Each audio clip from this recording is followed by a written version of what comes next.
What if the economic system designed to help everyone actually made the rich richer and everyone else poorer? Wait, really? That sounds backwards. Yeah, it's wild. But this isn't just theory. It's what's happened over the last 40 years, and it affects jobs, social trust, democracy, and the future we're heading toward.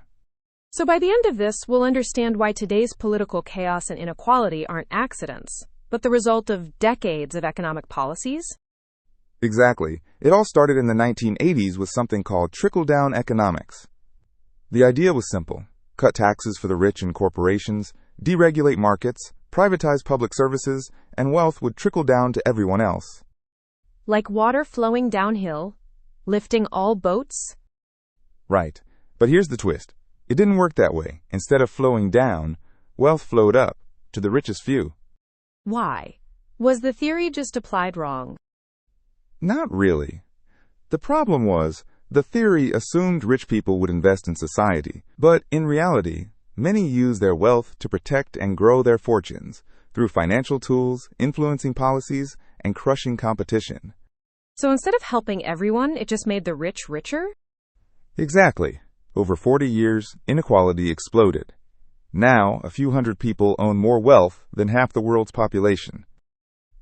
That's staggering.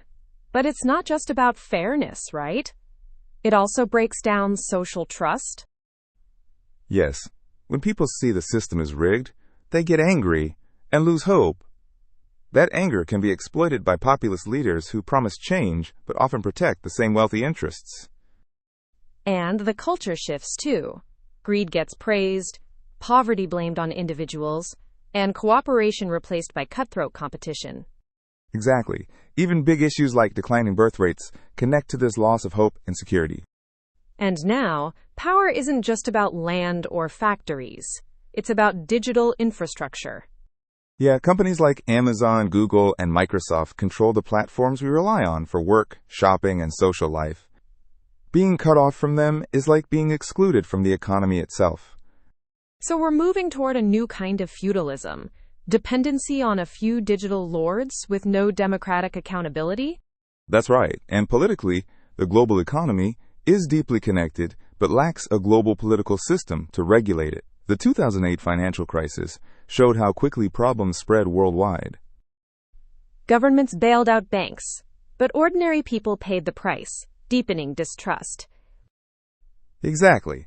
The pandemic made things worse, transferring even more wealth to a few while many struggled. And populist movements arise from real frustrations, but often weaken the rule of law instead of fixing root problems. So the crises we see today, political instability, inequality, loss of trust, aren't random. They're the bill coming due for decades of policies favoring the rich. Understanding this helps us see why change is urgent and why simple solutions won't cut it. The future depends on whether societies can rebuild trust, fairness, and democratic control over the economy. Yeah, it's a big challenge, but knowing the roots is the first step.